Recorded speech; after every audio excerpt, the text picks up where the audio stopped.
The jungle, the dark and mysterious world where might makes right, where the most fearsome beasts fight for supremacy.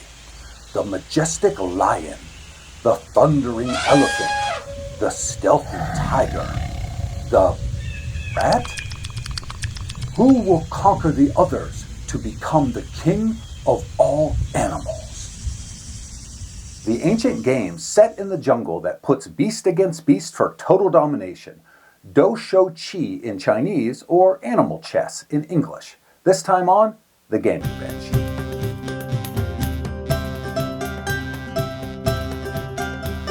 To play, you'll need an animal chess board and pieces.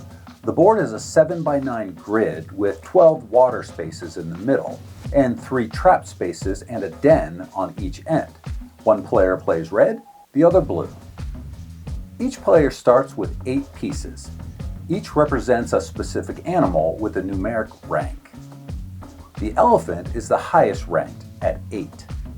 Then the lion at 7, the tiger at 6, the leopard at 5, the wolf at 4, the dog at 3, the cat at 2, and the rat, the lowest ranked, at 1. Animals start on specific spaces on their side of the board, like this. I made this board, and I have another video that shows the entire process. This particular project was full of mistakes and accidents, so if you want to see me struggle through it, give it a watch. There's a link in the description. It turned out all right, though.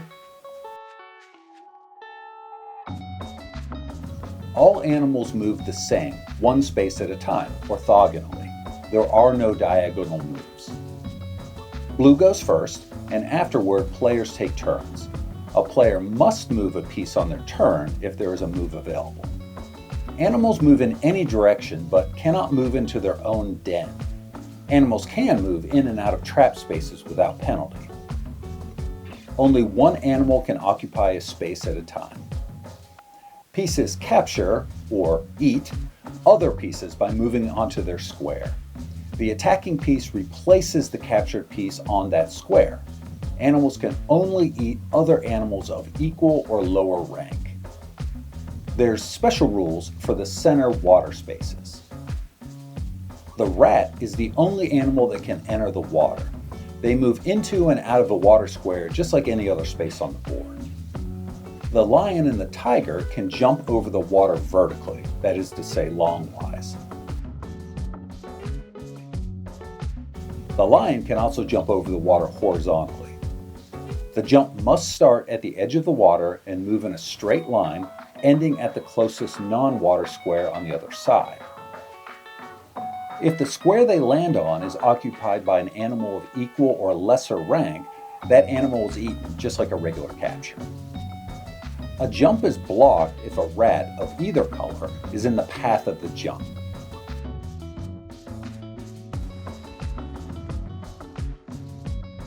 A jump is also disallowed if the landing space is occupied by an animal of higher rank.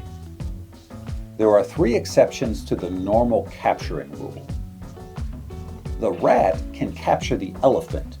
Traditional rules often say that the rat climbs into the elephant's ear and gnaws into its brain. Maybe leave out that part if you're playing with kids. The rat can't attack the elephant from the water, only from the land. When a rat is in the water, it can't be attacked by any piece on land, even the other rat. However, rats may attack each other if they're both in the water. When an animal enters one of their opponent's trap spaces, their rank is reduced to 0. This means that an animal standing on a trap may be attacked and eaten by any enemy animal. The animal's rank returns to normal once it leaves the trap square. This only applies to enemy traps, so animals can move into and out of trap spaces on their own side of the board without penalty. Victory is achieved by the first player to move any of their animals into their opponent's den, or alternatively, by the first player to eat all of their opponent's animals. Dou Shou Qi is a relatively modern game, believed to be developed in the late 1800s or early 1900s. But for a game that's really not that old, its history is oddly obscure.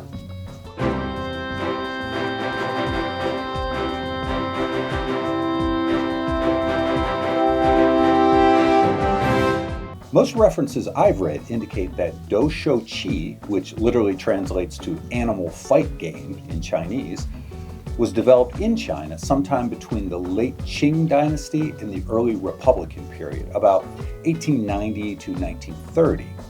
But despite the game being relatively modern, less than 200 years old, there's surprisingly little in the way of documentation for it. In fact, there are no confirmed references to the game in classical Chinese literature or game encyclopedias. Additionally, one of the great 20th century Asian ethnographers and game historians, Stuart Cullen, makes no reference to Dou Shou Qi in his seminal 1895 work, Games of the Orient.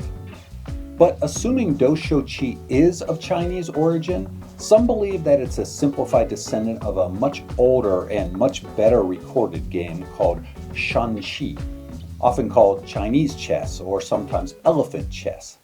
Xiangqi dates back to at least 569 CE, when Emperor Wu of northern Zhou, a great fan of board games, wrote Shanjing, a book all about the game.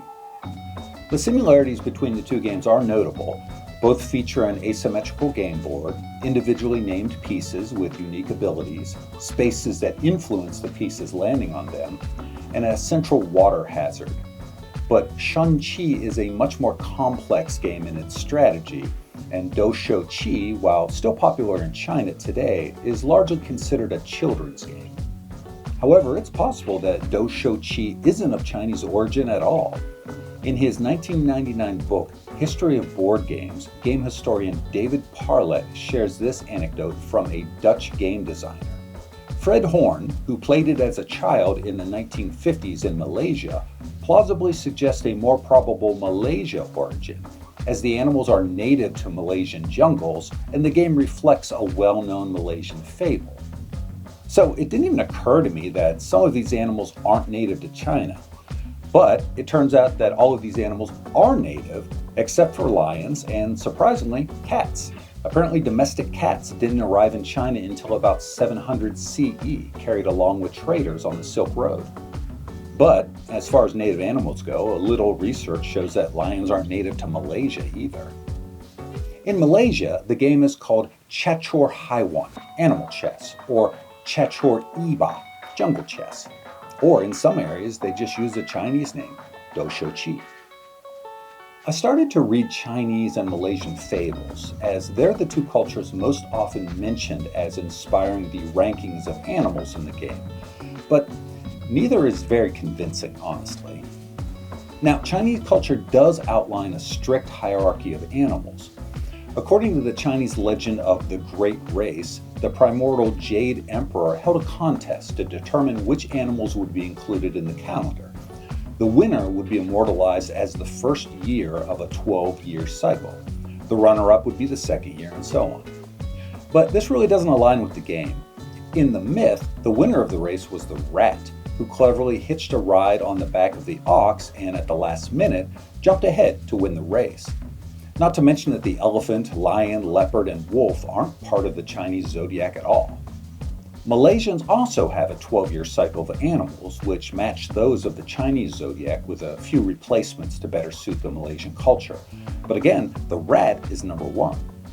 However, Malaysian fables do feature a rat-like animal called Sung Kanchil. A kanchil, also called a chevrotan or mouse deer, is an adorably tiny deer-like creature native to the forest of Southeast Asia. Fully grown, they stand 12 inches high and weigh about 8 pounds. Many Malaysian fables are written about the mouse deer Sung Kanchil. Sung is a Malaysian honorific used in folklore to personify an animal and indicate cleverness. Sung Kanchil is a trickster character. Many cultures have trickster characters, of course, like the Monkey King in Chinese myth or Brer Rabbit in southern US stories. This is relevant to Dou Shou Qi because of the rule that allows the rat to take down the elephant. Obviously not based on physical strength like the other rankings, this rule implies that the rat uses its wits to defeat the elephant. Now, again, many of the rules I've read say that the rat climbs into the ear of the elephant and gnaws on its brains, but that's a sort of super gross cleverness, I guess. Brains! A representative tale is Sung Kanshil and the Elephant. In times long ago, Sung Kanshil fell into a deep hole made by some hunters. For days he yelled for help, but no one heard him. Then, one day, Sung Gaja, the elephant, wandered by.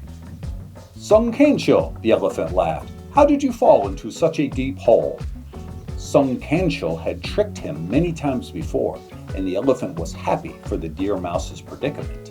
Thinking quickly, Sung Kanshil answered, Hello, Sung Gaja. I did not fall in this hole. I climbed down to protect myself. Protect yourself from what? Asked Sung Ganja, who was not known to be the brightest of jungle animals. Did you not know? Answered Sung Kanshil.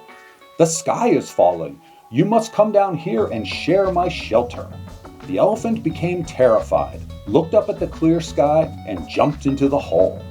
Sung Kanshil quickly ran up the elephant's back, and from this new height easily leapt out of the hole. Sung Gaja, now enraged, trumpeted and shouted, Sung Kanshil, you have tricked me again! In the 1950s, a mass-produced version of the game called Jungle King was produced by the famous English game company Waddington's. There's a copy of the board in the Victoria and Albert Museum, but sadly not currently on display. The description that goes along with that game reads, The game is a form of drafts, with players starting with 8 counters each. The counters are each numbered and show an animal's head on a black or red ground. The players must attempt to capture or trap their opponent's markers without being caught.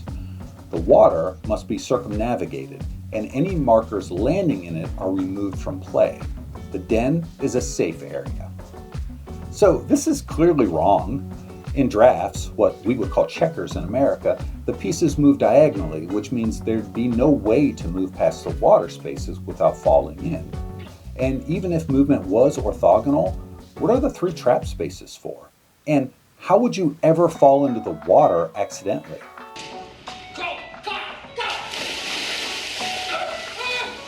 Some sources suggest that Dou Shou Qi is the ancestor of several popular modern board games, most notably Stratego.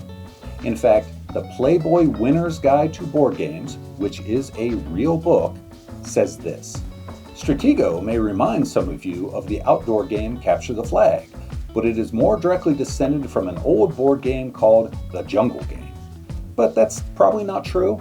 The basis of the claim is that both games have boards divided into squares with 3 choke points, pieces move 1 square orthogonally, and there's a numbered power ranking used for capturing. But there are older games that have similar mechanics. Both the Japanese Gunjin Shogi, developed around 1895, and the French Zodiac, patented in 1908, use roughly the same rules as Stratego, but most importantly, both those games are played with your pieces hidden.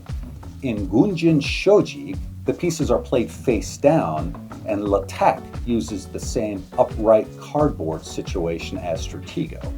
All these games appear at roughly the same time, so it's impossible to say for sure which influenced the others.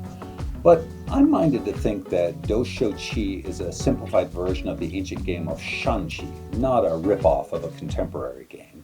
But enough about history. How do you eat all of your opponent's animals?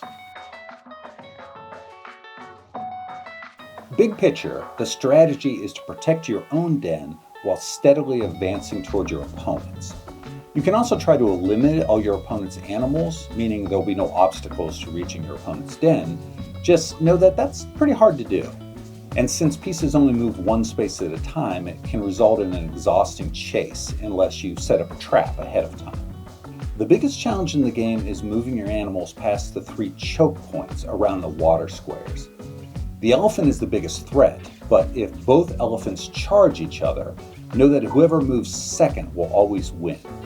And this is the heart of the game, counting the spaces to see who will be able to initiate the attack first.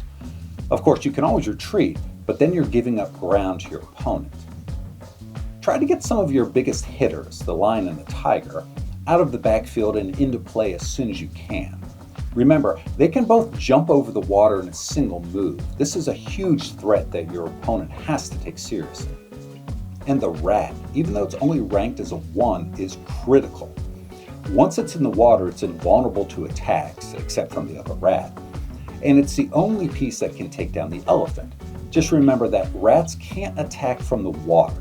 They have to move to dry land first, putting them at risk of attack from any other animal. A rat in the water also blocks jumping lions and tigers, so keep track of where those pieces are and how they may attempt to jump over the water. Since there are no diagonal moves, your enemy must enter a trap square on their way to occupy your den. This means their rank temporarily drops to 0, making them vulnerable to any other animal. Consider leaving a couple of guards in the backfield. Maybe the cat and the dog, since they start right next to the traps. The right placement allows them to attack an animal on a trap square and take them out before they get to your den. And that is Dou Shou Qi, or Animal Chess. I think you'll find that this is a really fun game with a surprising depth of strategy. Again, I built this board, and if you want to see that video, I have it linked down in the description. All the research references I use are also linked down there. As always, if this is the kind of stuff you enjoy, I hope you'll like, subscribe, and tell your friends. I'm always trying to grow my channel, so every little bit helps. Thanks for watching, and I'll see you next time on The Gaming